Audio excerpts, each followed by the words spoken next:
We're ready for the application.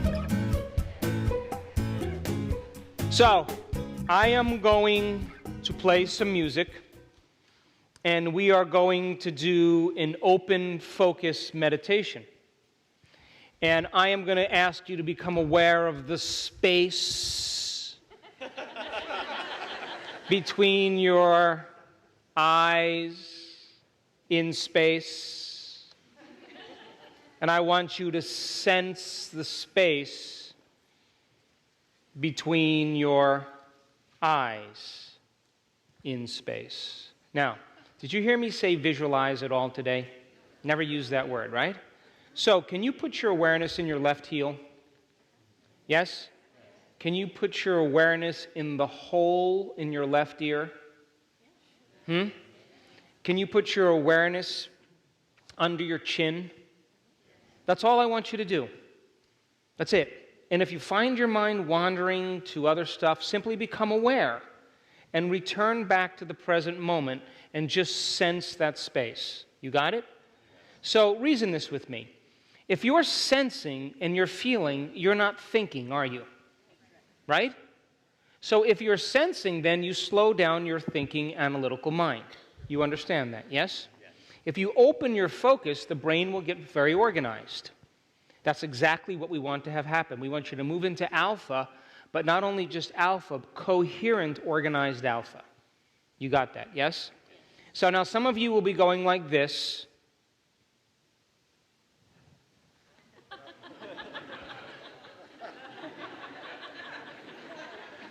That's normal. You're used to laying down when you change your brainwave patterns. Your body has been conditioned to lay down, and I'm asking for you to sit it up. And so your body naturally is going to want to lay down, and that's why your head's going to bob a little bit. It means you're changing brainwaves. You understand that, yes? If it happens, just understand you're going deeper and allow it to occur. You got that, yes?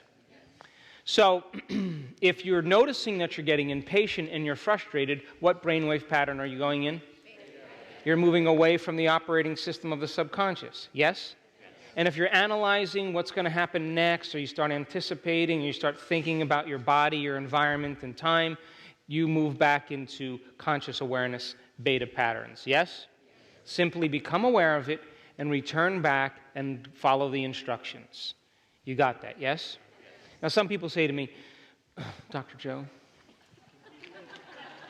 you know, I have a problem. Oh, really? What's up? Oh, I can't meditate. Really? Why?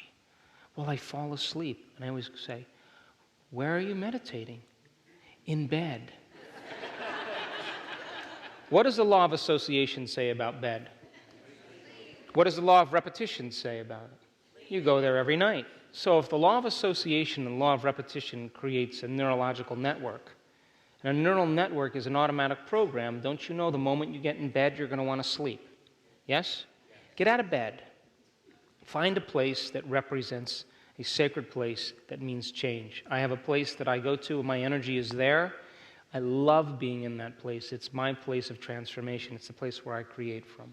Find a place and do that. Okay? So it won't be a long meditation, but if you're thinking about time, it could be long. No. All right, if you're wearing a watch, take it off. If you have glasses on, please remove them. I'm going to ask you to sit up straight, and I'm going to take you through this. It won't take long. Just stay present with me. Eyes closed. Come on. We are divine beings. We are gods in the flesh. We are the creators of destiny. That's who we are.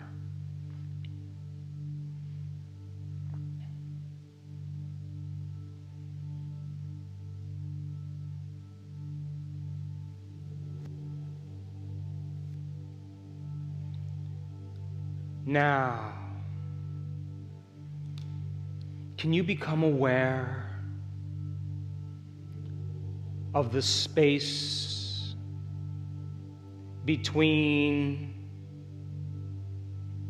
your eyes in space.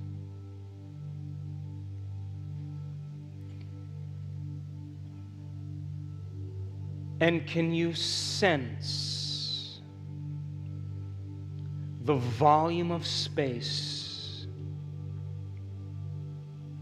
between your eyes in space?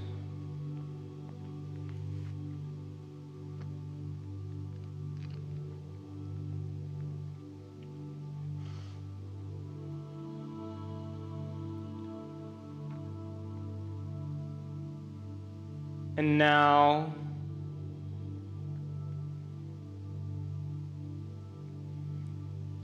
can you become aware of the space that your nostrils occupy in space?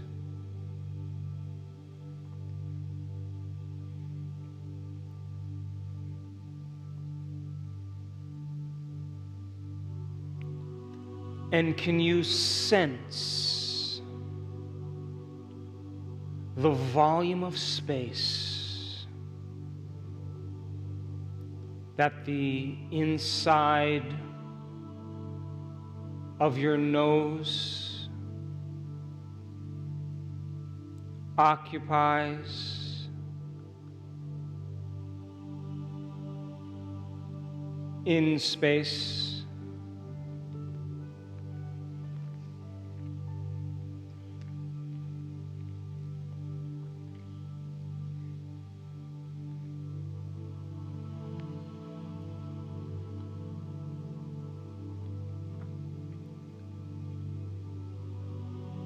And now, can you become aware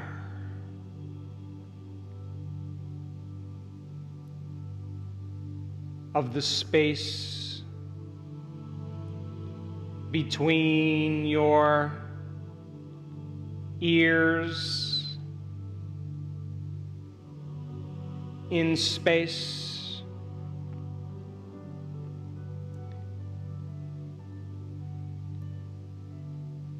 And can you sense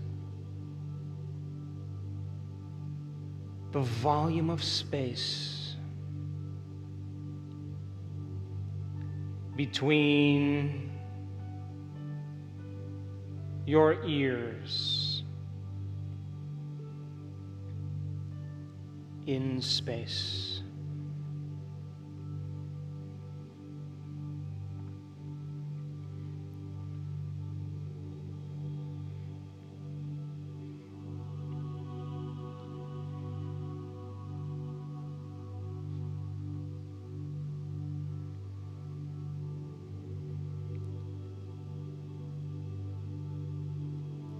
And now,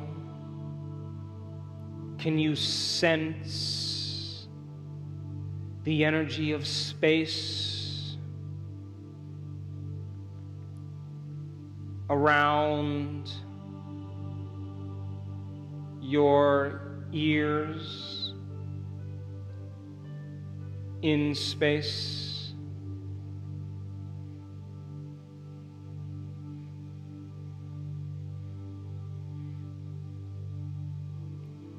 And can you feel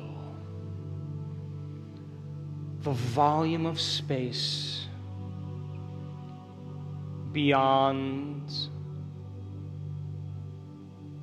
your ears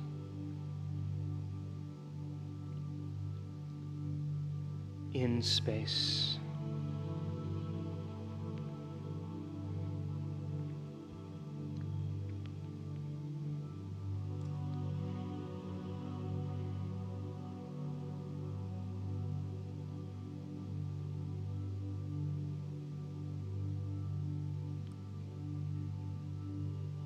And now, can you rest your awareness in the space between your tongue and the back of your throat, in space.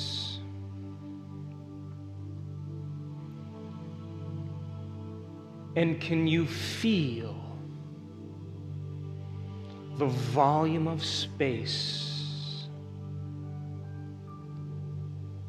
that the back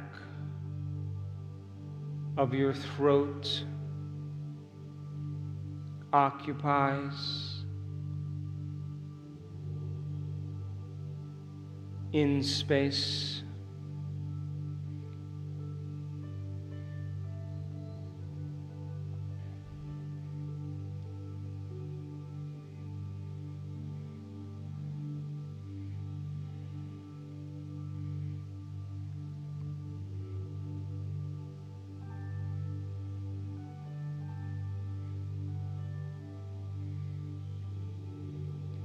And now, can you become aware of the space around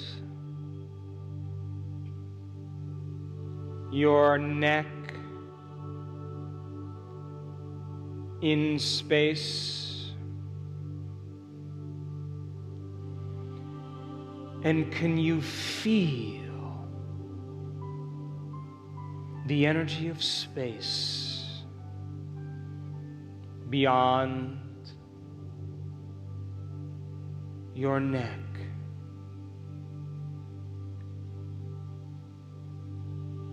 In space.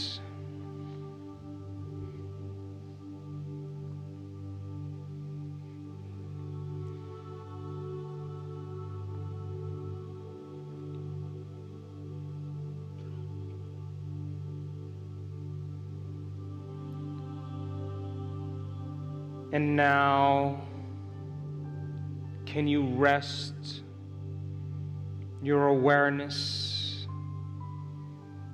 in the space between your breastbone and your heart,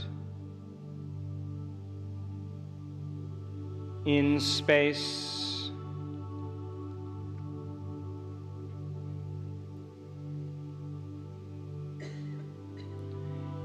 And can you feel the energy of space around your heart, in space?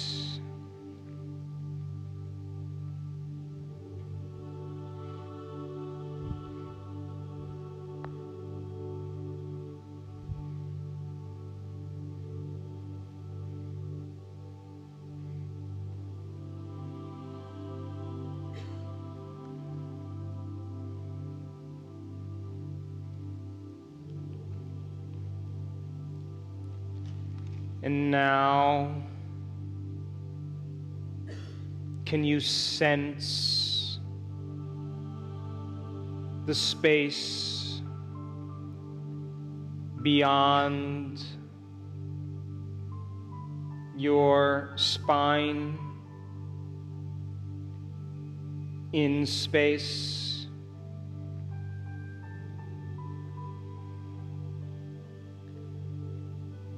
And can you feel the energy of space beyond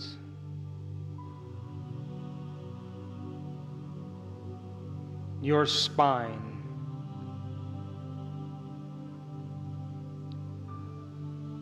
in space?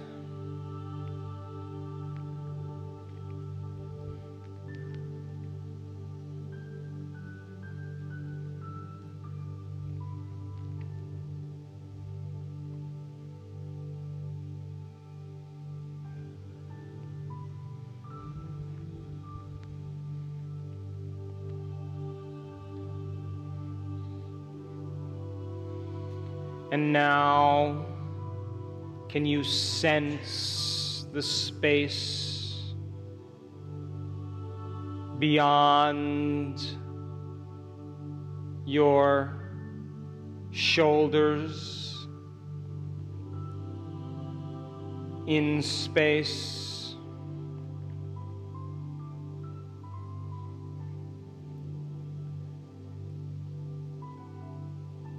And can you feel the energy of space around your shoulders, in space?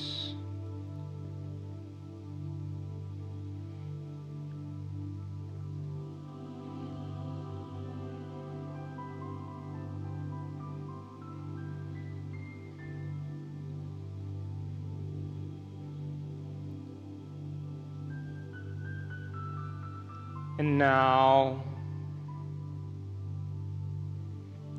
can you become aware of the space beyond your palms, in space?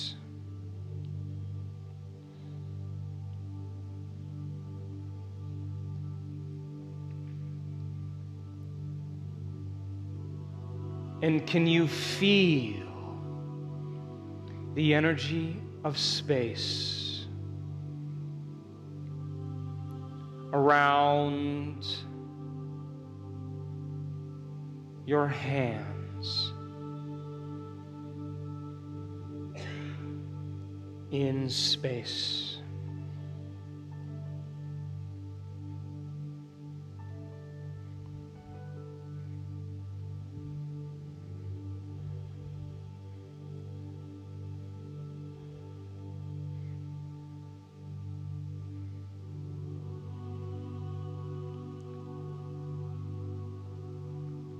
And can you become aware of the space around your hips, in space?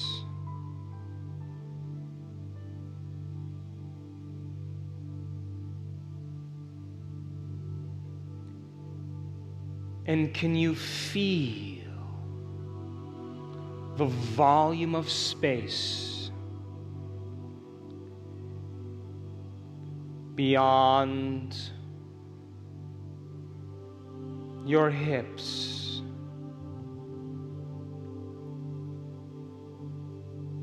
in space?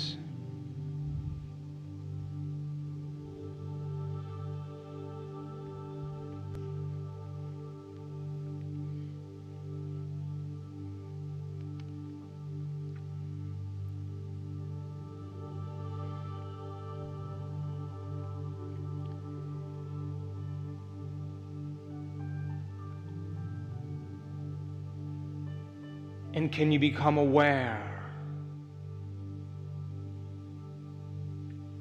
of the space between your knees, in space?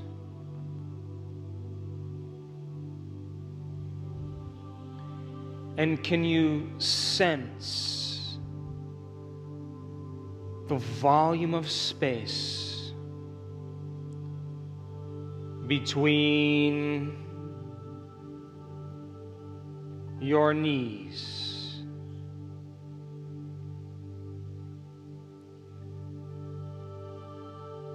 in space?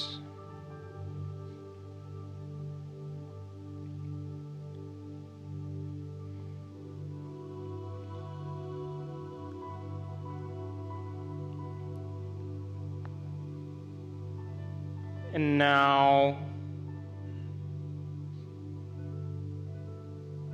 Can you become aware of the space around your ankles, in space?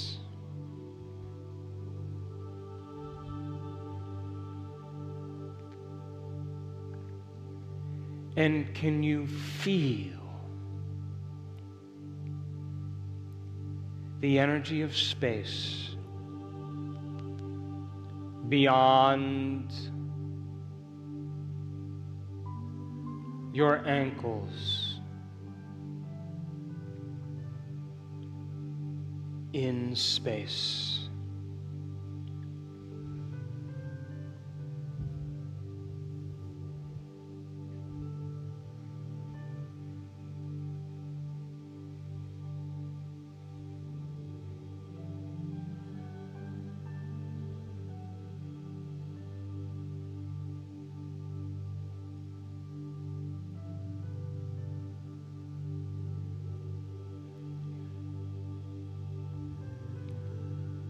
And now, can you sense the space above your head, in space?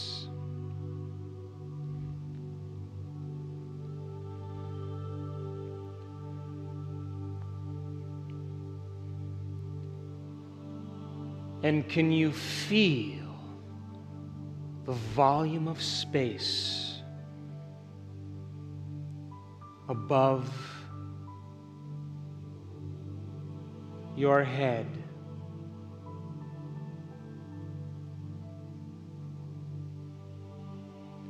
In space.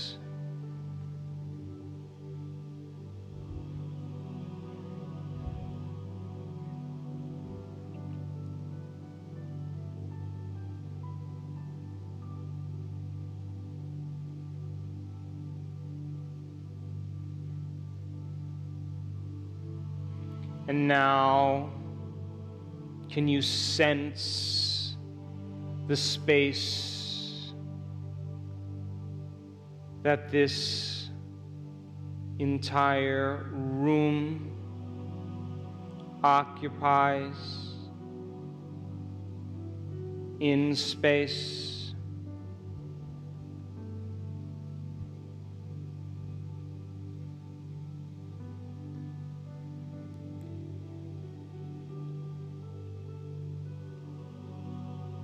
And can you feel the volume of space that this entire room is in all of space?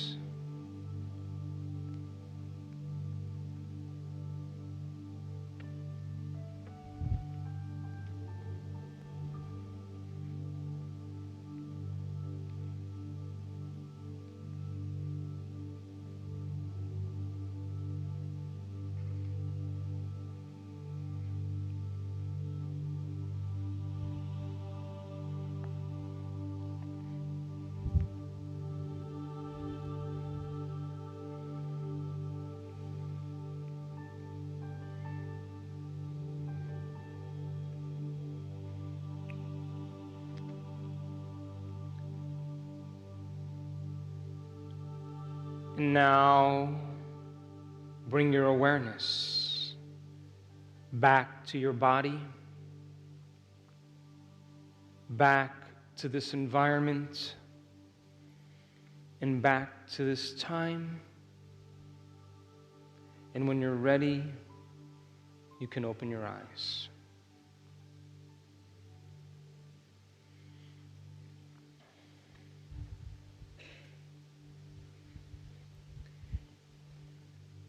And now I want you to turn to the person next to you and tell them how you did.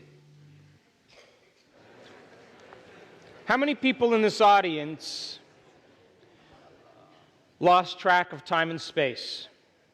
You did.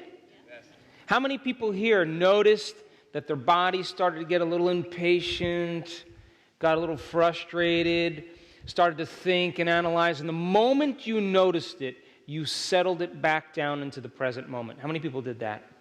Every time you do that, you recondition your body to a new mind. And how many people here started to anticipate what I was going to say next, or when is it going to be over, how long is this going to go? You started thinking about time, and you became aware of it, and you settled back down into the present moment, and you continued to open your focus. How many people did that?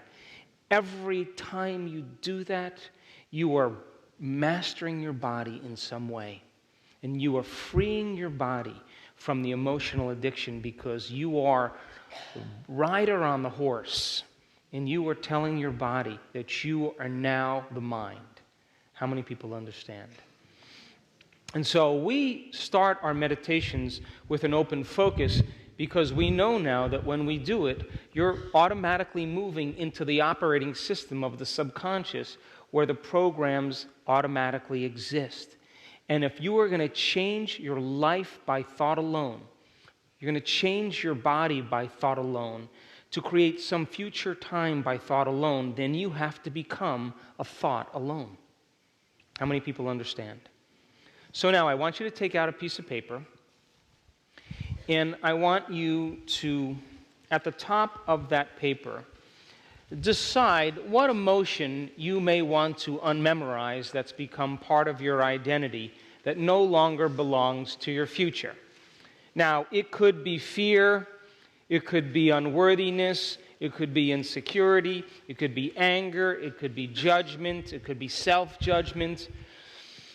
What else? It could be guilt, it could be shame, it could be confusion, it could be aggression, it could be frustration. I know you want to pick them all, I know. But let's talk about that. Did you ever notice that when you're angry, you're frustrated? When you're frustrated, you're impatient. When you're impatient, you judge. When you're judging, you're envious. When you're envious, you're jealous. When you're jealous, you're insecure. When you're insecure, you're competitive. You ever notice that? Because every one of those are connected to another one neurologically and chemically. Did you ever notice that when you're in love with life, you're joyful? When you're joyful, you're allowing. When you're allowing, you're patient. When you're patient, you're creative. When you're creative, you're spontaneous. When you're spontaneous, you're poised. How many people notice that? That's a different state of being, yes? So I always tell people to pick one, because if you lower the volume to anger, you will lower the volume to frustration. If you lower the volume to frustration, you lower the volume to impatience or hatred or judgment. So as you change one, you begin to change them all. How many people understand? So I want you to write that emotion down at the top of the page. And now I know this is where everybody kind of goes like this.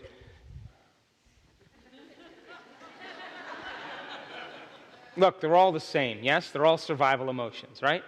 So pick one, just as an experiment, and write it down. You got it? Really? All right, I'll give you another minute. Now, let's talk briefly while everybody is getting their emotion in order. The difference between feelings and emotions, okay? I've been using those two words interchangeably because it's the easiest way for you to relate with them. But feelings are a group of sensations. So if I feel hot around the neck, and I feel my heart racing, and my mouth is a little bit dry, and I feel heated, I may all of a sudden look at all those different sensations, and the moment I name it as anger, it becomes an emotion. But it's an accumulation of different feelings. You understand that, yes? Yes. Who didn't get that? Let me say it another way. Every single sensation in your body, as it begins to react to something in your life, produces a physiological sensation. And that physiological sensation may be heat, it may be heart racing, it may be sweating, it may be a whole group of physiological things that occur to you. Yes? And the moment you notice all of these feelings going on simultaneously, you name it as an emotion, like fear, you name it as anger, you name it as hostility, frustration. But the emotion is a summation of different feelings. How many people understand that? When you sit down and do your meditation, what you're going to notice at times are different feelings, sensations, like a propensity to want to get up, a propensity to feel a rush of rage. That's your body trying to be the mind, right? And then the moment you look at it and say, oh, it's getting angry, you named it as an emotion, but up until that point it was just a sensation or a feeling. You understand the difference? So then, write down an emotion that you want to change, that you've memorized that doesn't belong to your future. You got it written down? Now, here's an important question.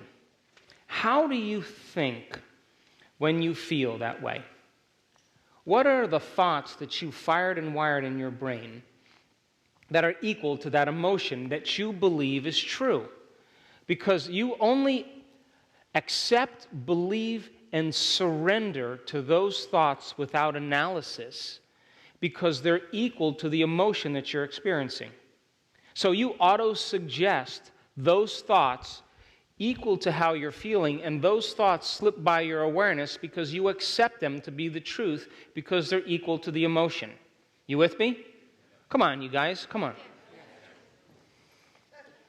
You got it? You didn't get it. It bounced off. So, if you're living by an emotion, you only accept the thoughts equal to that emotion.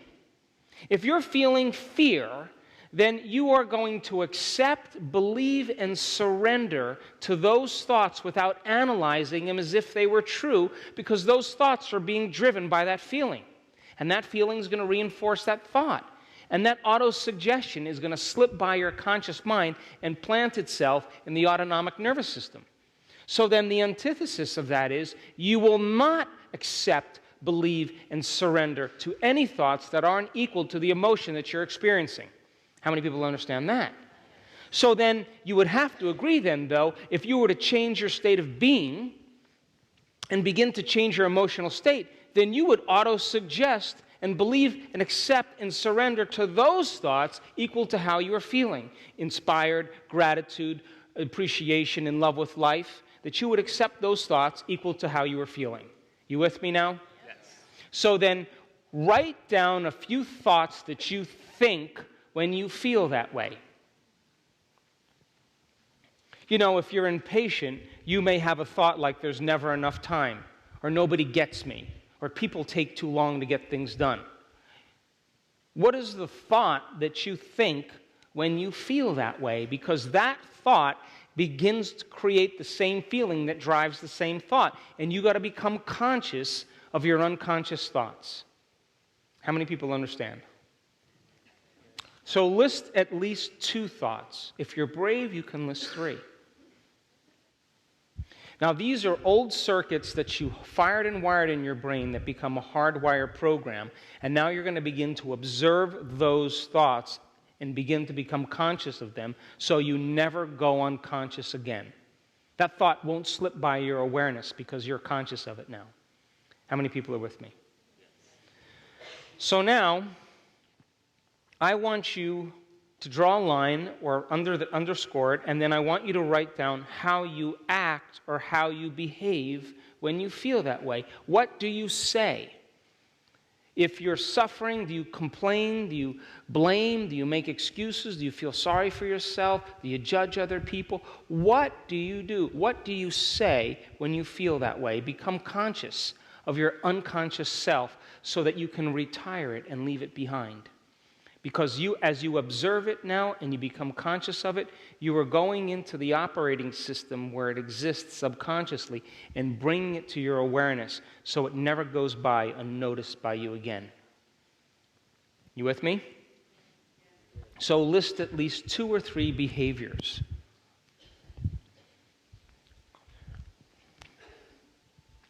Or habits.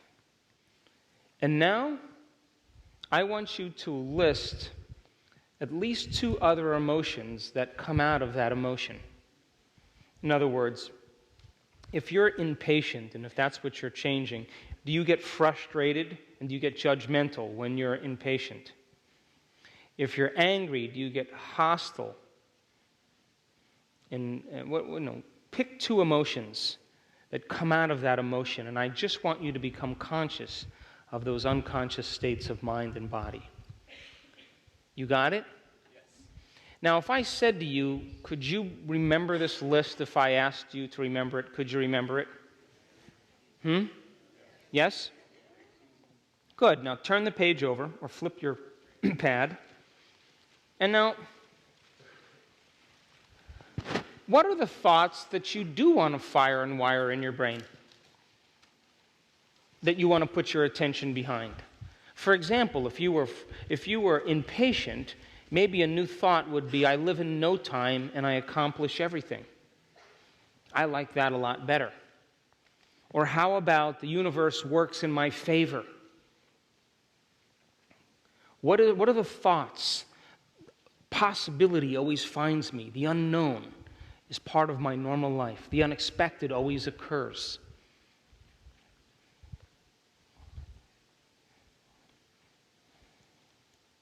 List at least 2 thoughts to 3 thoughts you want to fire and wire in your brain. If you are unworthy, you may say, I matter in the universe. My existence is important. I make a difference in the world. List at least 2 thoughts that you want to put your attention behind. Can you list at least 3 behaviors and begin to decide who you're going to be when you open your eyes? Plan your actions, what choices you're going to make, and if you're able to rehearse who you're going to be, isn't it the same as the piano players? Come on. If you're rehearsing what you're doing, aren't you installing the circuits in your brain ahead of the actual experience? And the more you rehearse it, the more the hardware is installed, the more it becomes a software program. So what behaviors and actions, steps, choices will you take from this new state of being? So if you remind yourself of who you no longer want to be, and you remind yourself of who you do want to be, then you would have to say then that you would have to begin to plan your actions and rehearse them so that you begin to change the brain and body to look like the experience has already occurred. You with me? I'm reminding you of this, yes? You've learned this already. Now, list at least 2 or 3 behaviors.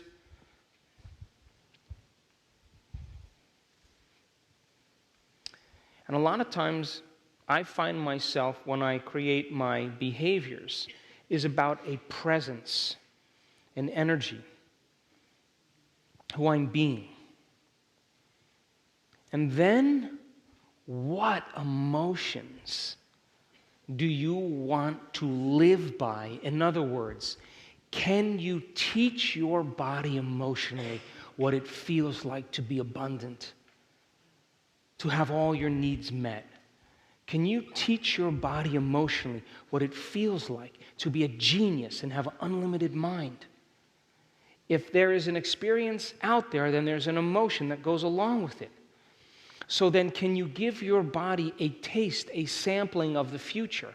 And can you become so involved in your internal pictures, in your internal representations, that the thought becomes the experience, and you begin to produce the emotions as a result of that experience, and you go from thinking to being without doing anything? How many people are with me? Yes. So then, some people, now listen closely, some people will have to get the intention clear in their mind on who they want to be. And once they get the intention clear in their mind, then they begin to think about how they're going to act. And as they begin to think about how they're going to act, all of a sudden the emotion comes because the experience becomes real.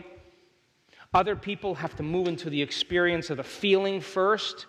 They have to feel gratitude. They have to feel joy. They have to feel what it's going to feel like and allow those feelings to drive thoughts and begin to plan behaviors. But it doesn't matter. Just move into a state of being.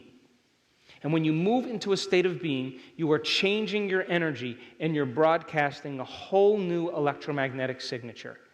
And that electromagnetic signature that you are broadcasting has to be a clear intention combined with an elevated emotion. Did you hear me? So then, this is what I should see when we get to the process of creation. I should see a little of this. Your heart should open and you should teach your body what it would feel like because you want to give your body a taste of the future. And I swear to you, if you can bring up the emotion ahead of the actual event, you are signaling new genes in new ways. How do I know that? I've seen it over and over again in one meditation. You with me? So if you understand that you can bring up the emotion ahead of the actual event and it signals new genes in new ways, then you're just like the maids who are understanding what they're doing. You put more intention behind it, you produce a better result. How many people are with me? So here's how the meditation is going to go today. We're going to do an open focus meditation, and the purpose of that is to create alpha, organized, coherent brainwave patterns so that your brain begins to work in unison. That psychic union that's created as different compartments of the brain begin to hold hands makes you feel more whole. And you'll get beyond your body, your environment, and time. And then I'm going to say to you, what was that emotion that you've memorized that's become part of your identity? You can't go to a new future holding on to the emotions of the past. And I'm going to ask you to recognize what that emotion is. And then I'm going to ask you to turn to the power within you, the giver of life, the great observer within you, who is your best friend, who knows everything about you. And it honors your free will. And it does not intervene unless you ask it. Because it understands that if you're happy being unhappy, it only endorses who you're being. So now you're going to turn within to this intelligence, and I want you to know that it is real. And I want you to know that you can't see it, you can't taste it, you can't smell it, you can't hear it. It is an invisible essence that's giving you life. And if you understand that it is real, and you begin to talk to it and admit to it who you've been, what you've been hiding, and what you want to change about yourself, you are laying it on the altar. And I'm telling you, this intelligence has the most amazing sense of humor. I can tell you that from experience. So you are going to admit to it who you've been and what you want to change about yourself. You are now interacting and developing a relationship with it. How many people are with me? Now, this is the hardest part of the whole day after that. I'm going to ask you to open your mouth and outwardly declare what emotion you want to unmemorize. Now, there's going to be a long pause, and then someone's going to go, fear. Now, why is that? Because this doesn't want anybody to know about this. Would you agree? And the moment your body doesn't want to do it and you speak it anyway, you begin to liberate the body and you begin to break your emotional bonds with everyone and everything in your life, because the moment you speak it, it's no longer hidden. How many people understand? And you begin to liberate energy. Just say it. The body's not going to want you to do it. Say it anyway so that you begin to close the gap between how you appear and who you really are. After that, it's easy. Okay? And then I'm going to ask you to turn to the power within you, the giver of life, and I'm going to ask you to surrender this emotion to a greater consciousness and ask it to resolve it in a way that's right for you. I love doing this part. Because once I surrender, I understand that a greater mind already has the answers. And if I can give it up to a great parent, just like giving it up to a great parent, I'm going to allow it to take care of it for me. You with me? So you are going to open the door and let it go. And we have had people, the moment they've done that, 10 years of pain disappear in their body. Like someone lifted a blanket off them. But then, here's the deal. You can't, by free will, go back to your old self. So I'm going to say to you now, you got to remind yourself of who you no longer want to be. And you are going to review those thoughts you no longer want to think. Those behaviors you no longer want to demonstrate, and those emotions you no longer want to live by because that's your past. And all I want you to do is to become conscious of your unconscious thoughts, your unconscious behaviors, and unconscious emotions. You with me? And if you can observe them, it means you're no longer the program, you're the consciousness observing the program, and you are objectifying your subjective self. And the more you can observe yourself, the more dominion you have in staying conscious and not going unconscious. You understand? And then I'm going to say to you, we're going to play a little game. It's called the stop game, or we'll call it the change game. And I'm going to give you a series of 3 scenarios. In the first scenario, I'm going to say change. I'm going to say, here you are in your life, and all of a sudden, you start noticing that familiar feeling, and I'm going to say, what are you going to do? And I'm going to say, you say change. Change. And then the second situation that I give you, you're going to say change out loud with me. You got it? Yes? And then the last situation, I'm going to ask you, what do you say? And you're going to say change by yourself. Now, why are we doing that? We are creating conscious control.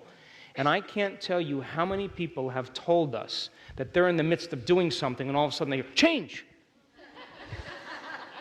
Well, why does that happen? You programmed it subconsciously. I want that voice to be the loudest voice in your head. Do you understand? And I'm going to say to you, what do? You change, that's right, because nerve cells that no longer fire together, no longer wire together. Oh, and by the way, living by that emotion was never loving to you. You don't want to signal the same genes in the same way. You get the idea? And now we've just retired the past. That's the unlearning process. And then I'm going to say to you, come on. What is the greatest expression of yourself that you want to be? Come on, who do you want to be when you open your eyes? Come on, move into a state of being. Change your energy. And the hair on the back of your neck has to stand up, and you have to feel empowered in that moment. You have to emulate the divine. You have to feel lifted, and your heart has to open. And I'm going to say to you, come on now. Move into that state of being. It's time to change your energy. When you change your energy, you change your life. What thoughts do you want to think? And fire and wire them in your brain. And what behaviors will you demonstrate when you are this being? And I want you to run through them and let the thought become the experience, and I'll let the emotions move you into the future. And that emotion is signaling new genes and new ways. And I'm going to ask you to go from thinking to being, and I'm going to say to you, you can't get up as the same person who sat down. You have to get up as somebody else. How many people are with me? Now, if you say to me, well, I really didn't feel like it, well, that means I'm going to say to you, well, what were you so addicted to? Come on, you can do it, can you not? And I'm going to say, give your body a taste of the future. Can you teach it emotionally what it's going to feel like? And just allow your heart to open. And the emotion that I use all the time is being in love with life. Because when you're in love with life, you're in love with yourself, and you're in love with everything in it. You listening? And if you can, I can't tell you how many people that create from being in love with life. And you know what they say to me? I'm having dinner with them, and they've overcome their disease or overcome their conditions, or they got this new job, and they say, oh, I got to tell you, I'm so in love with my life.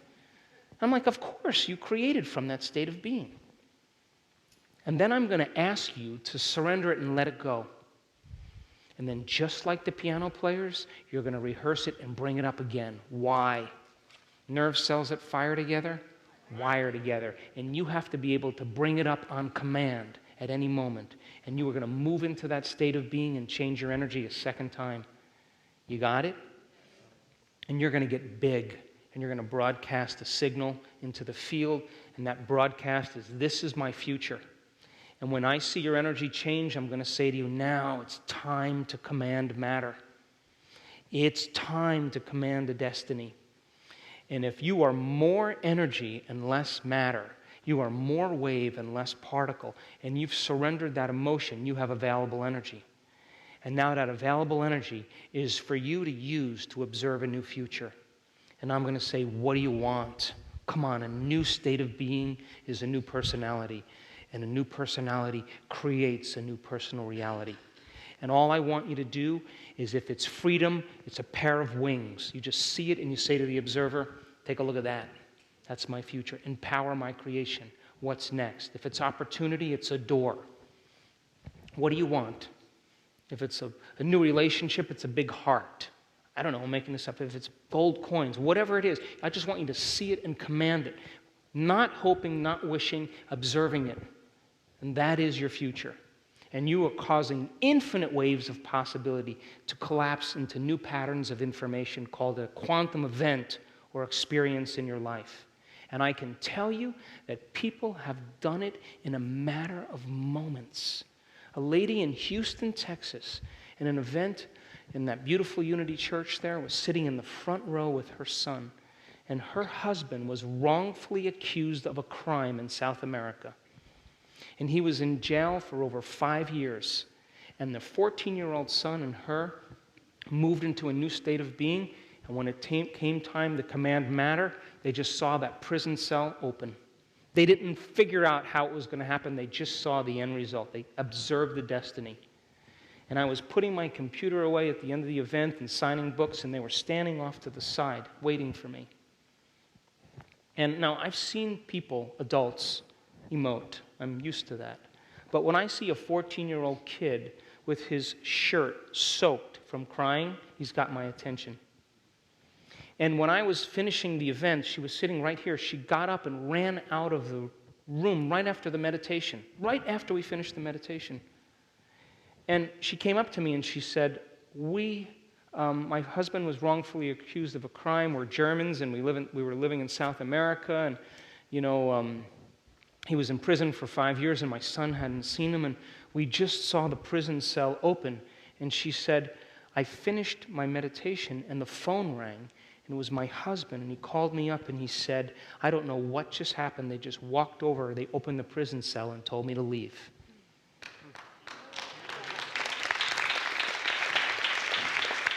Now, all they did was observe a destiny. We had a woman in London who was losing all of her bone matrix in her upper mandible here. And she was losing so much that they couldn't put implants in because there was nothing to attach it to. And when she got to the point where she was commanding matter, she just processed the stream of consciousness. She just saw a dog's jaw, like, a dog with its teeth, the canines. She just saw that, and she knew that that was a strong jaw. Within 2 weeks, she went back for an x-ray. All of her bone remineralized in 2 weeks. And her teeth were moving back just by observing a destiny. Shall I keep going? A buddy of mine in London, he works as much as I do, and he came to the event, and when it came time to command matter, all he wanted to do was go on a vacation. That's all he wanted to do. And all he saw was he put his feet in the sand. And he said, I want to be with creative, fun, exciting people. He's walking me back to my hotel in Belgravia. I'm walking alongside him. The phone rings. And as we're walking, he's talking on the phone. He's a big Polish guy. He takes his hand and he puts it against my chest and he pushes me against the wall like this. And I'm in the middle of London like this, leaning against the wall. And he's looking at me and he's talking on the phone. He's, frowning. Well, one of his friends from the London Opera House won a trip for 4 people to Malaga in Spain. And he called him up and invited him to go in the next month. And he was bringing a playwright and a musician, and they were all going together. It happened on the way back to my hotel. So then when it comes time to command matter, you can't be a victim. You can't be guilty. You can't be uncertain. You can't be wishy-washy. You can't be hopeful. You have to be divine. And you have to be empowered, and you have to be unlimited, and you have to bless that future with your energy. And if you are creating with your own energy, then it has to find you. It's your energy. How many people understand? You are entangled to it. You got it, yes? But you have to change your energy to get to that state because you have to move into a new state of being. You have it? And then after that, I'm going to ask you to surrender it and give it up to a greater intelligence. Give it up and allow it to execute it in a way that's right for you. And then you're going to take your left hand and you're going to place it over your heart. And you are going to bless your body with a new mind. You are going to bless your life that it be an extension of your mind. You're going to bless your future that it no longer be your past. You're going to bless your past that it turns to wisdom. You're going to bless your soul that it wakes you up from this dream and that you never forget. You are going to bless the challenges and adversity in your life that they initiate you into greatness. And you are going to bless the unseen, the intelligence within you and all around you to move closer to you, to move in you, to stir in you, to move through you and to move all around you and to show cause and evidence in your life. And that you want a sign from it to let you know that it is real so that you keep continually being a creator. And then I'm going to say to you, and finally, move into a state of gratitude. I want you to give thanks for your life before it's made manifest. For gratitude is the ultimate state of receivership, because gratitude means it has already happened. And if the thought sends the signal out and the feeling draws the event back, the longer you linger in gratitude, the more you are a magnet to your new life. How many people understand? Now, that is not an intellectual process. Did you hear me? It's guts. You got to feel it. And when you get up from your meditation, not praying, hoping that your prayers are going to be answered, you get up like your prayers are already answered, then it's done. There's no analyzing any longer because you've just experienced the event. How many people understand? So, you got it? All right, let's do it. Now, I want you to listen to me. If your body gives you trouble, master it. That's your job. If your body begins to buck and kick and get sweaty and itchy and you start feeling pain, it's trying to unseat you. Say, come on, that's it. We're taking you across the river and you're going to be so happy when I'm through with you. You with me? Don't you open your eyes and look at me. I'm going to wave at you if you do. You're doing that to reaffirm your identity. Become nobody, become no one, become no thing, become nowhere, become no time. Surrender into possibility. That's who we are. So can you give me your best? That's all I ever want from you is your best. So I want you to turn the person next to you and I want you to say goodbye to them because you're coming back as somebody else. Can you stay present with me? Come on. People are doing the miraculous around the world, and they're no different than you. It only takes a little enthusiasm and a little inspiration to be greater than yourself. And when you overcome yourself, you will impress yourself, and you will feel so humble and so great at the same time. There's only one thing you want to do, and that's give. You want to contribute. You want to make a difference in the world because all your needs are met in that moment and you feel connected to something greater. That is the natural state of being. That's who we really are. But we have to cross the river to get there. You with me? If you're wearing glasses, please remove them. If you're wearing a watch, take it off. Please sit up straight. Here we go. Eyes closed.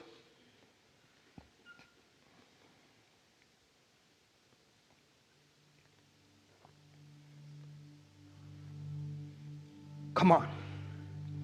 We are divine beings. That's who we are. We are gods in the flesh. We are sentient beings, creators of destiny. To be greater than your body, to be greater than your environment, and to be greater than time means you are the master of your body, the master of your environment, and you are the master of time.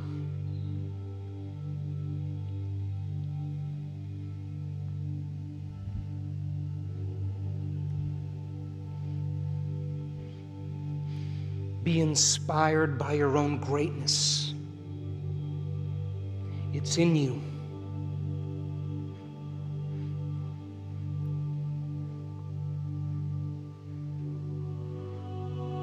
Now,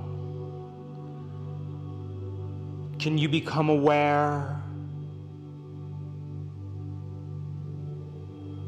of the space between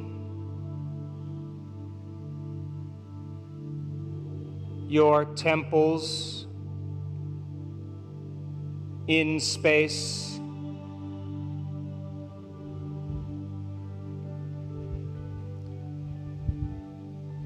And can you sense the volume of space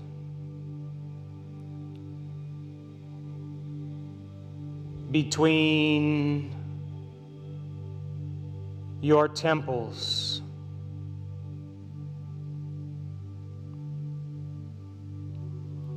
in space?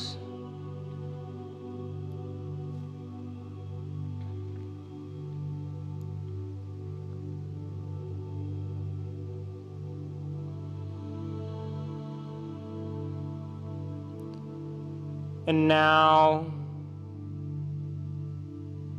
can you rest your awareness in a space in the center of your head, in space?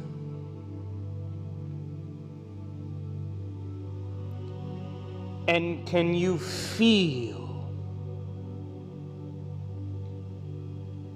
the energy of space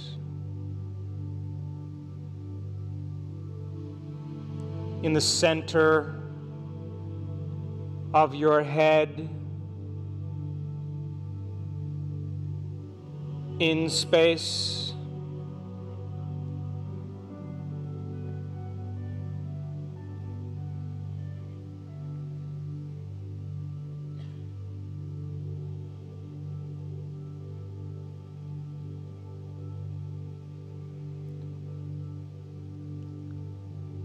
And now,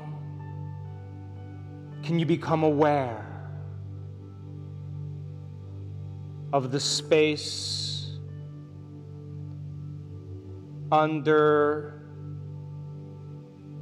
your tongue, in space? And can you sense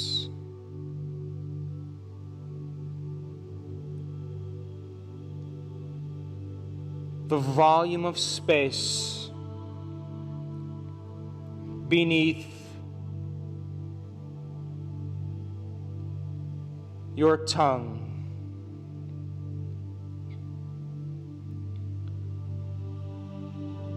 In space.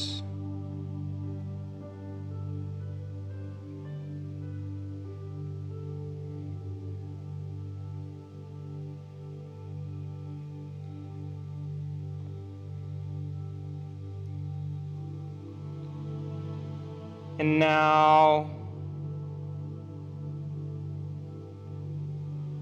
can you become aware of the volume of space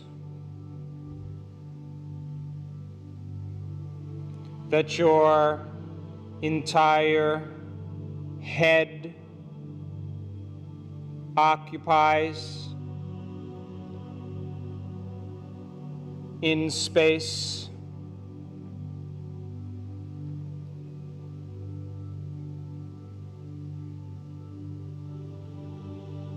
And can you sense the energy of space within your head in space.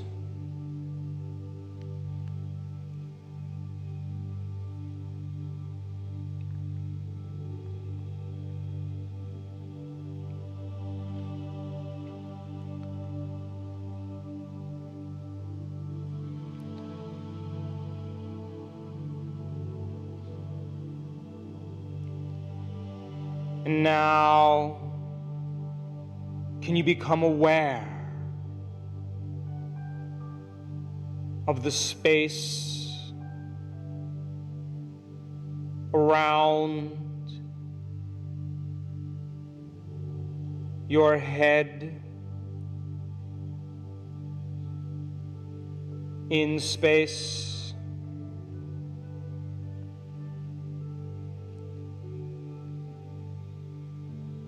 And can you sense the energy of space around your head?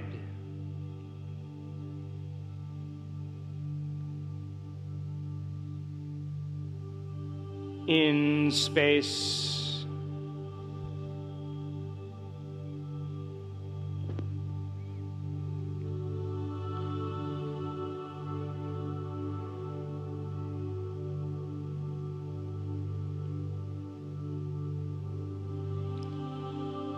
And now, can you sense the space under your chin in space?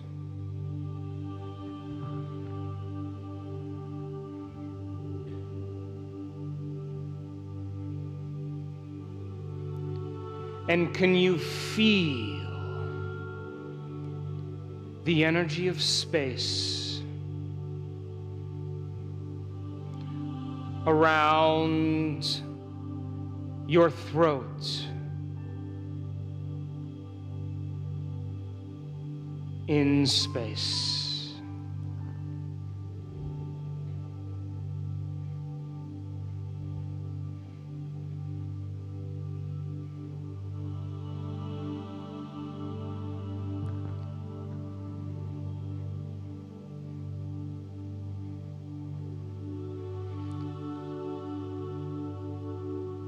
And now,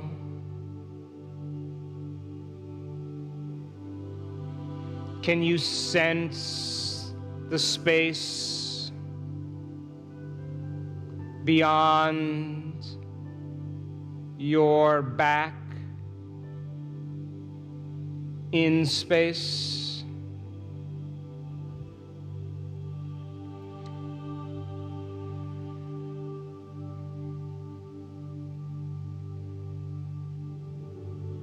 And can you feel the energy of space beyond your spine?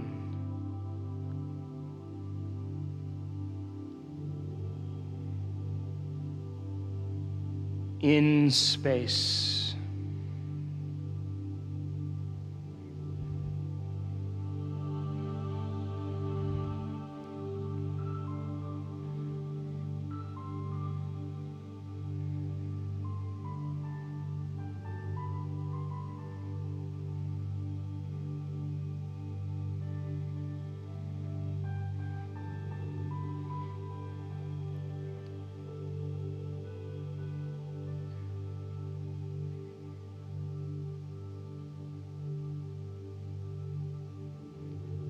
And now, can you sense the space beyond your chest in space?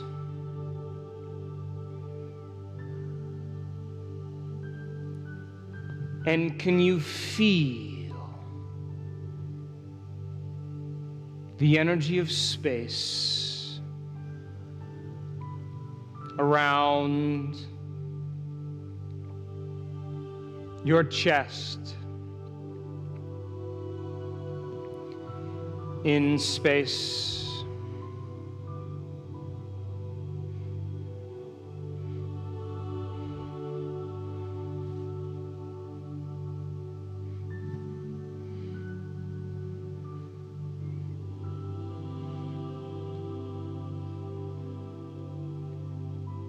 And can you become aware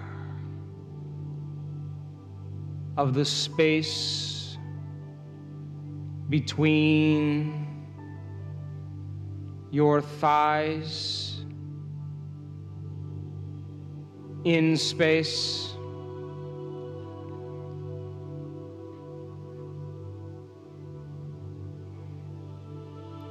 and can you feel the volume of space between your legs,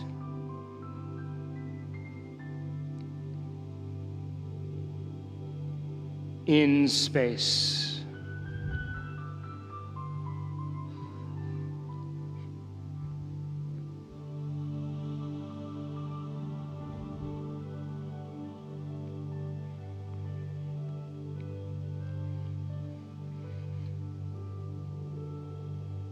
And now, can you sense the energy of space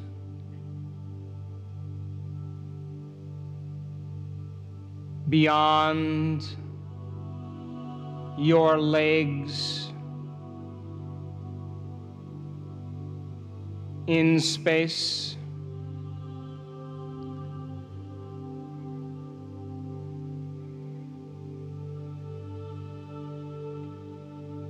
And can you feel the volume of space around your legs,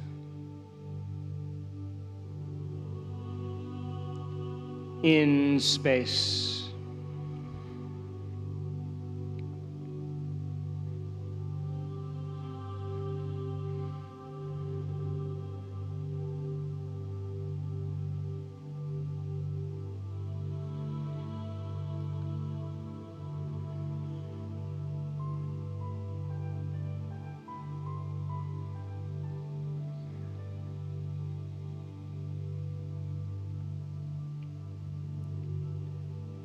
And can you become aware of the space beyond your feet, in space?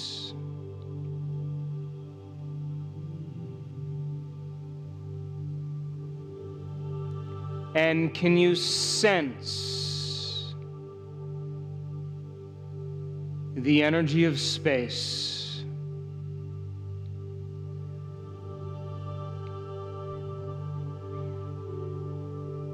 around your feet,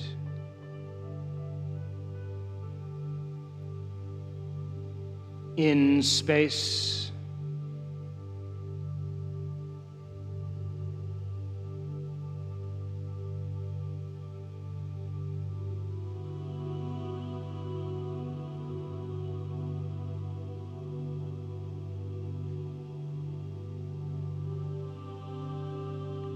And now, can you become aware of the space between your shoulders and the walls of this room in space.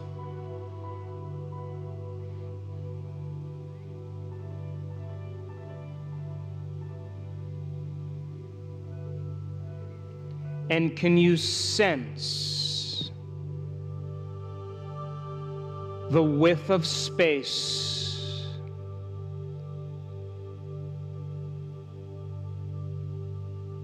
that this entire room occupies?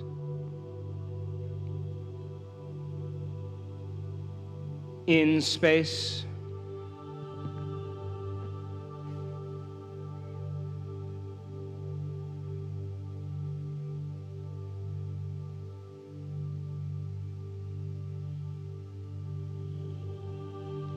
And can you become aware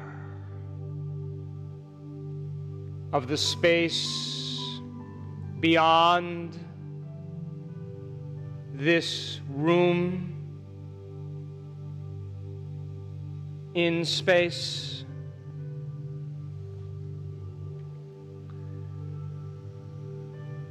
And can you sense the energy of space around this room?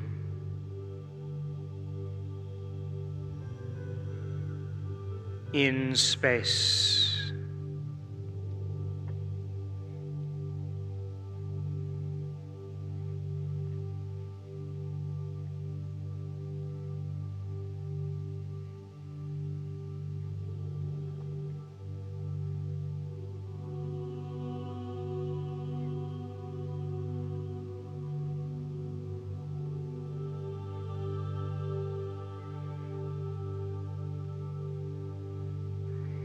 And can you become aware of the volume of space that all of space takes up in space?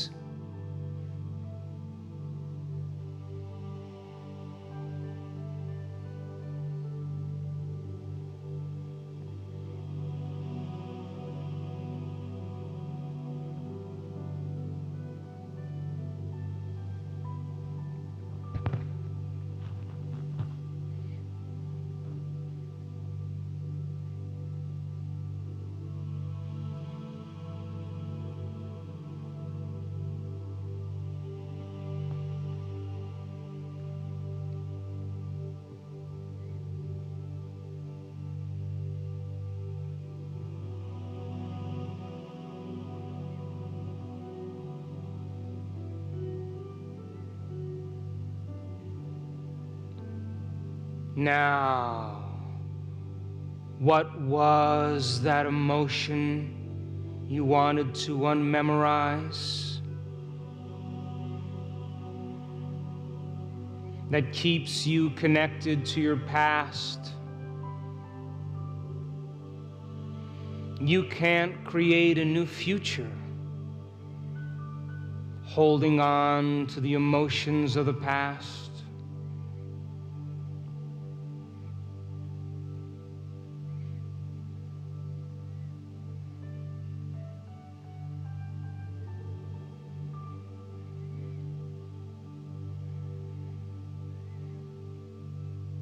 And now there is a power within you, the giver of life, the observer,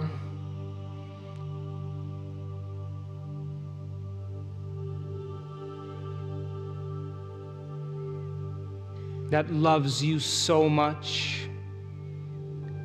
It's time to turn within and in your mind admit to it who you've been, what you want to change about yourself, and what you've been hiding. Come on, talk to it in your mind. It's real.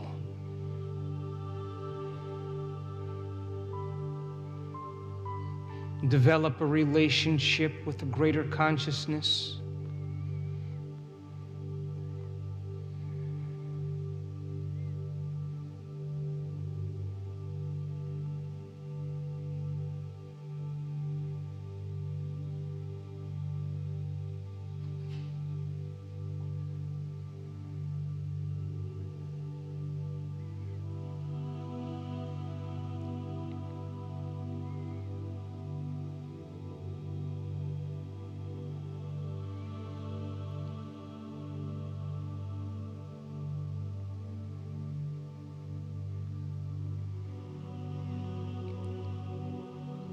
And now it's time to declare that emotion and free your body, closing the gap between how you appear and who you really are, breaking emotional bonds with your past, present life. Come on, open your mouth and say it. Declare it. Beautiful. Freeing the body from the mind. And now it's time to surrender this emotion to a greater consciousness, to lay it on the altar and give it up to a greater authority, and allow a greater consciousness to take it from you and surrender it to a greater mind, allowing it to organize it in a way that's right for you. Simply open the door and give it up. Let go.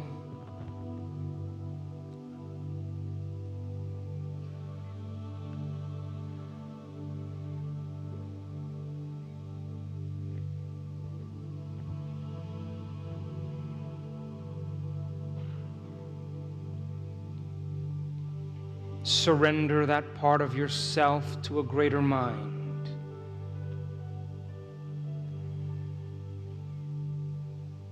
It's real.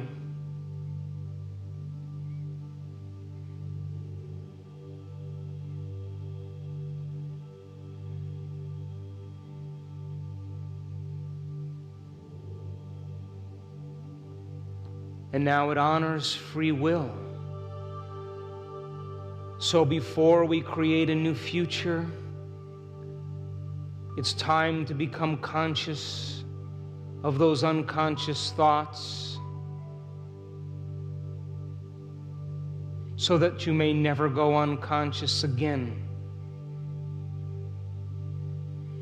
To remind yourself of those habits and behaviors that are driven by this emotion.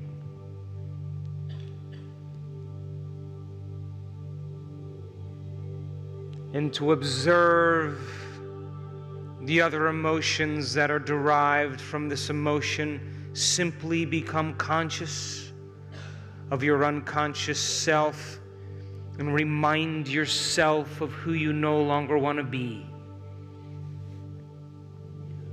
What thoughts you no longer want to think.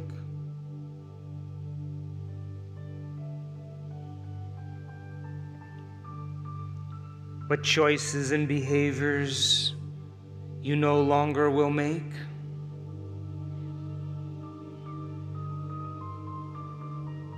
And what emotions that will no longer bring you to a lower denominator.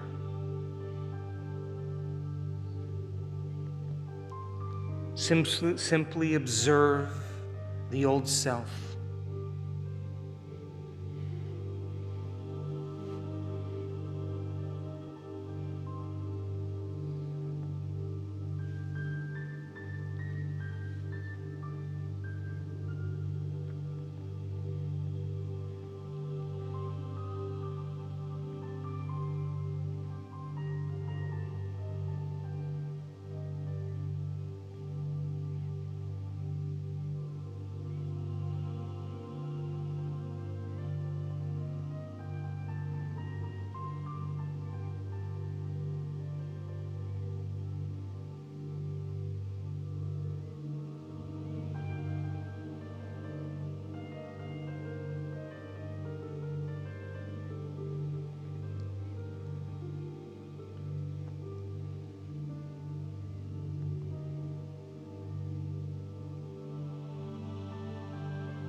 simply become conscious of your unconscious self so you never go unconscious again.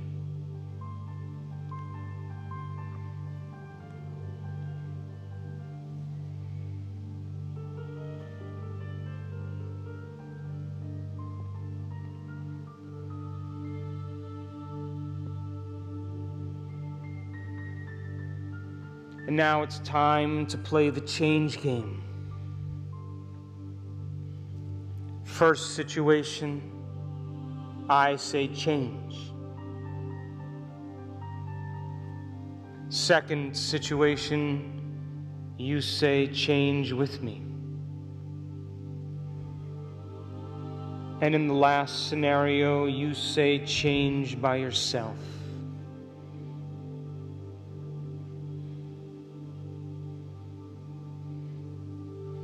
Now imagine it's morning and you're getting ready for your day and you're putting your clothes on, getting ready, and all of a sudden you start to notice that familiar feeling come up. And the moment you notice it, you say change. That's right, you change. Because nerve cells that no longer fire together, no longer wire together. And by the way, living by that emotion has never been loving to you. You don't want to keep signaling the same genes in the same ways. Now play with me on this one. It's the middle of the day, and you're driving somewhere in a vehicle.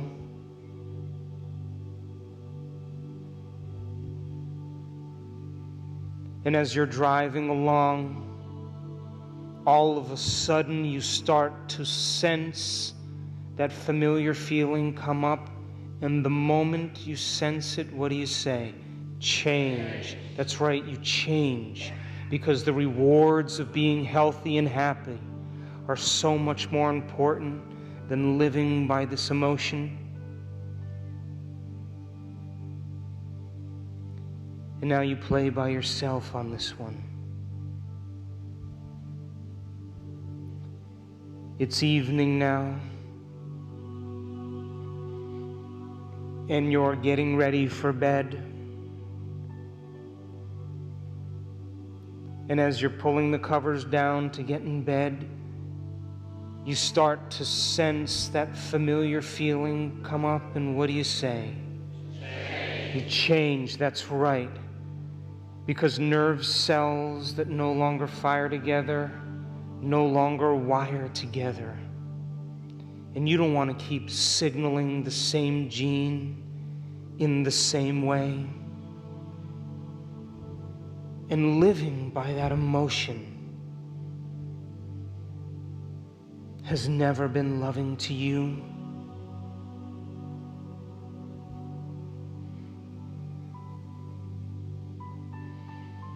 Now come on, it's time to move into a new state of being.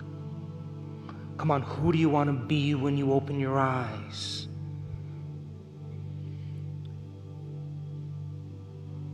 Broadcasting a whole new electromagnetic signature. It's time to marry a clear intention with an elevated emotion. What thoughts do you want to fire and wire in your brain?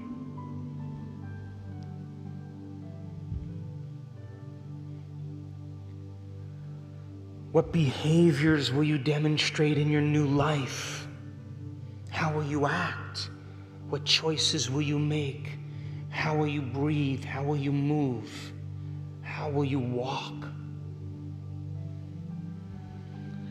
And how would it feel to be this person? Can you teach your body emotionally what it feels like to be in this future now? Come on, let the thought become the experience in your mind and be moved by the emotion of that experience, signaling new genes in new ways, changing your brain and body ahead of the experience. Come on. Open your heart and allow your body to respond to a new mind.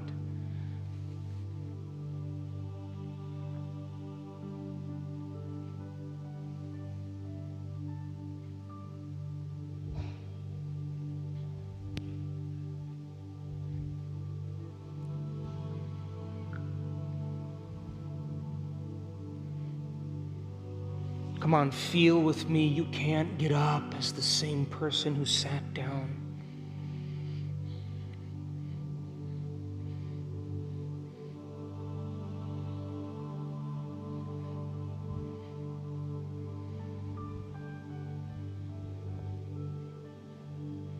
Give your body a taste of the future emotionally.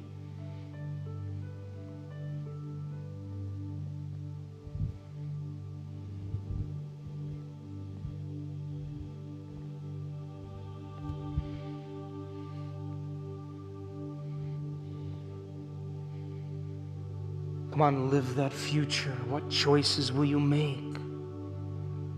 Plan your behaviors. What experiences will lead to the emotions?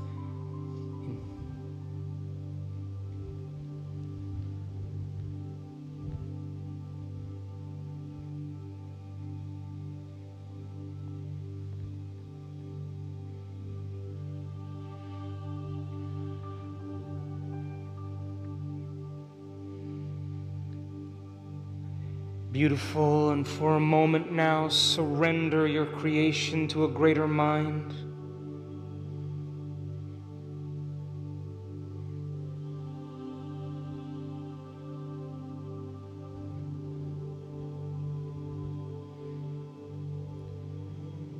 Come on, let's bring it up again now, one more time. Come on, be defined by your vision of the future. Move into a new state of being and change your energy.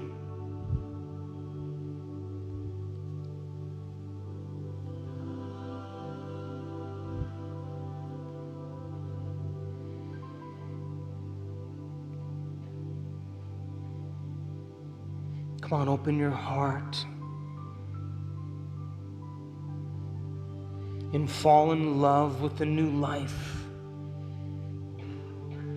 What thoughts do you want to fire and wire in your brain?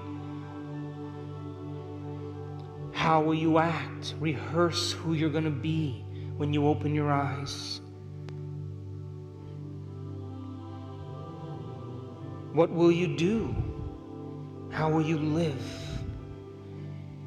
And can you teach your body emotionally what it feels like to be in that future now? Signaling new genes in new ways. Come on, let the thought become the experience and emotionally embrace the event so your body, as the unconscious mind, is living in that future now. Move into a state of being.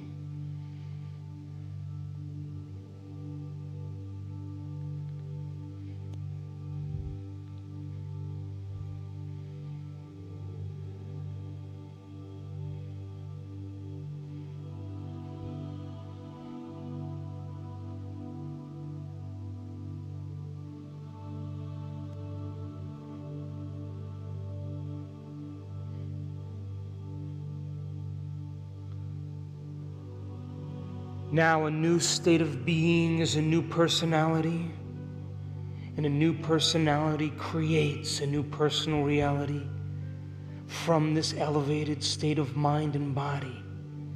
It's time to command matter. Let the images come and hold that image for the observer to observe, and bless that future with your energy and entangle your energy to that destiny Don't edit, don't analyze, simply command matter and be moved by the Spirit. Be expanded and emulate the divine. Come on. Fall in love with your creation.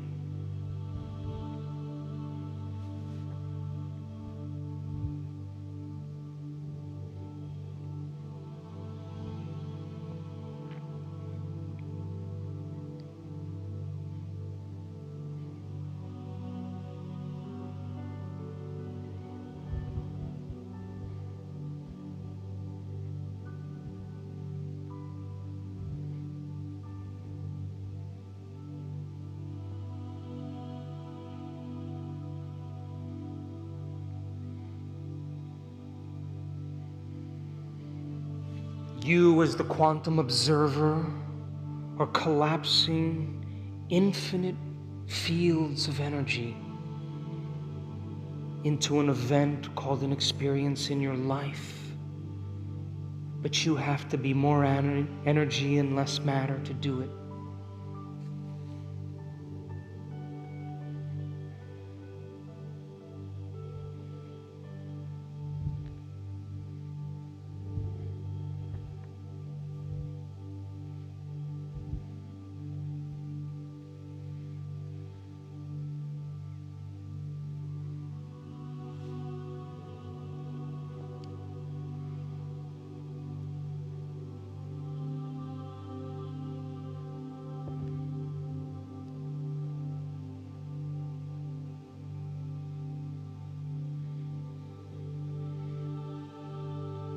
Come on, be the observer of your destiny and emulate the divine.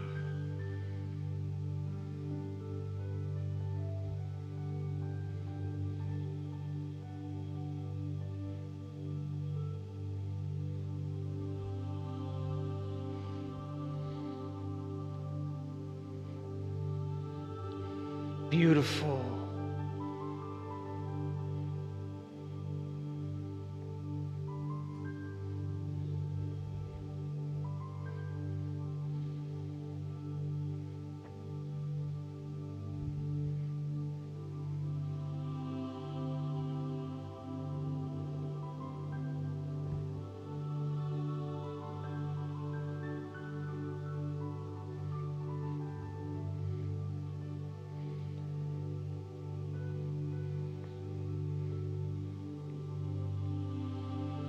And now surrender your creation to a greater mind, planting a seed in possibility, and allow it to organize it in a way that's right for you. Let go and surrender.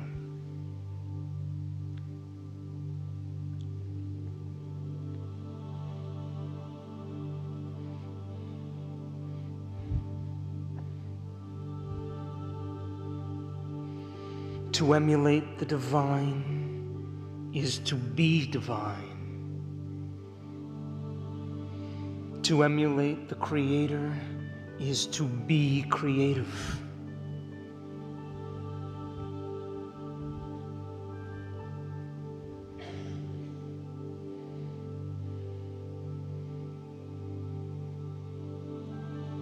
And now take your left hand and place it over that beautiful heart. And I want you to bless your body with a new mind. That it be lifted.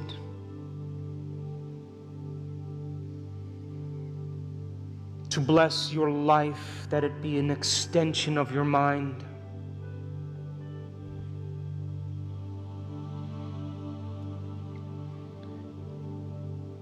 To bless your future, that it no longer be your past.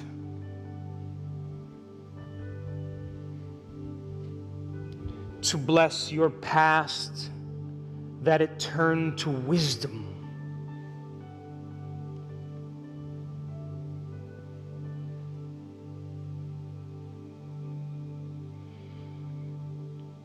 To bless the challenges in your life, that they initiate you to greatness.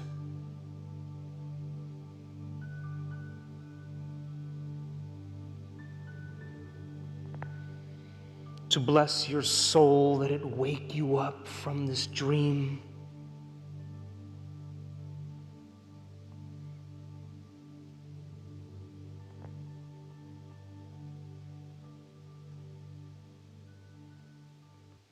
To bless the divine in you. That it move in you. That it move through you. And that it move all around you. And that it show cause and evidence in your life. That it show you a sign in some way that you made contact with it, to let you know that it's been paying attention to your efforts.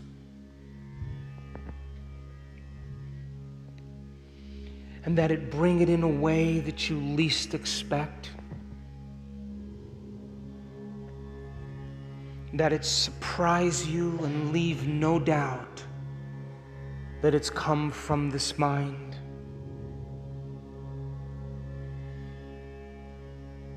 So that you're inspired to do it again and again and again.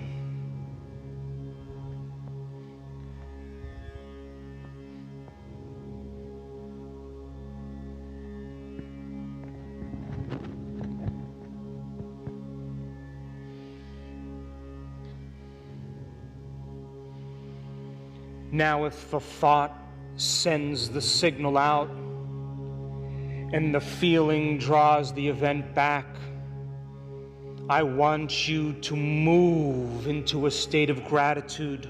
Come on, open your heart and give thanks for a new life before it's made manifest. And the longer you linger in gratitude, the more you draw new life to you. For the emotional signature of gratitude means the event has already happened.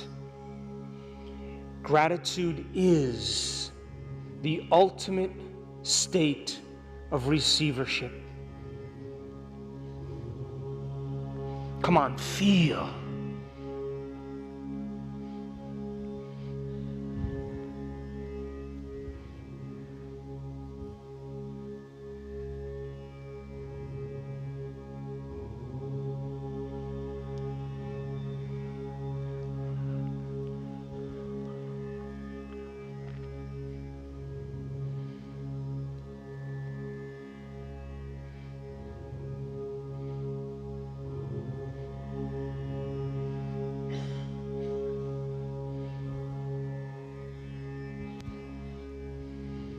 We are the magnificent ones. That's who we are. We are the mystics in material form.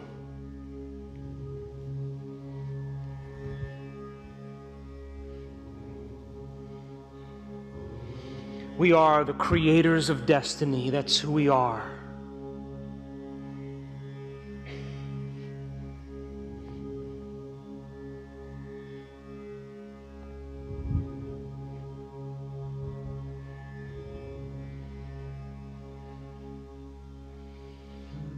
Memorize this feeling. Come on. Memorize this feeling.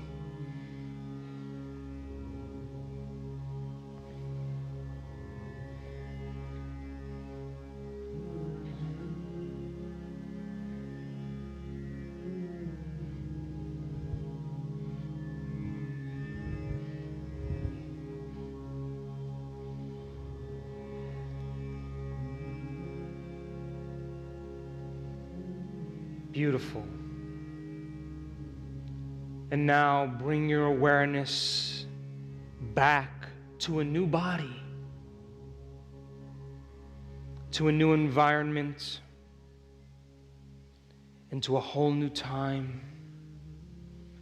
And when you're ready, you can open your eyes.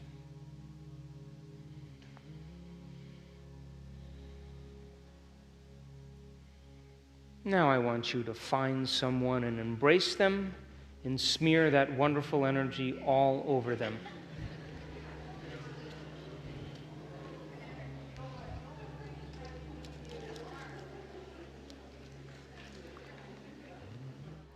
How many people here understand now what I mean when I say you can't get up as the same person who sat down?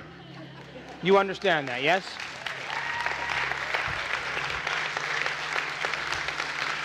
So then, when the inner experience becomes as real as the outer experience, when that occurs for you, it will literally rewrite the program. How do I know this?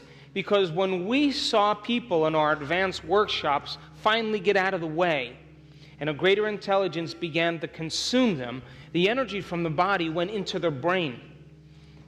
And it was producing high levels of gamma in their brain, super awareness, super consciousness. And the sympathetic nervous system merges with the parasympathetic nervous system. And all of that energy for digestion and orgasm and ejaculation and for stress and tigers chasing you is being sent up to the brain. And it's intercoursing with the brain, and the brain goes into a heightened state. And the inner experience is more real than anything you've ever had in your life. And that is when the program is rewritten. How many people understand? So then, if you had one of those moments in your life, would you go back to business as usual? Would you care about the aggressive driver driving aggressively in front of you? Or if you knew that your future was coming, would you sweat the details of your present life? You would be in the future already, wouldn't you? So then, the hardest part of all of this is making the time to do it. Making time for your precious self to be a creator. And when you trade in the idea that thought is more real than anything else, you stop creating, you've done that for some emotion that keeps you believing that the outer world is more real than the inner world. How many people understand? And you know what? I don't really care if you stop doing it.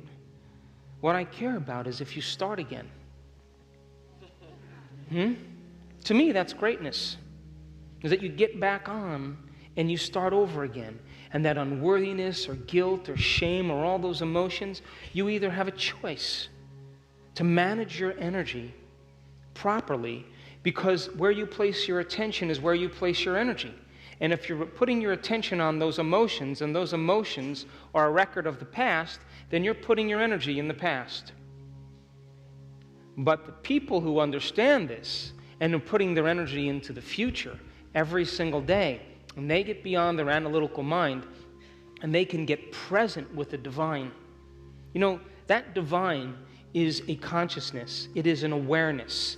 And it demands your presence. And just like when you're present with your family or your children or your coworker or your lover or your wife or your husband or your pets or whatever, you know when people are present with you, don't you? So then this intelligence demands your presence. You have to be in the moment with it.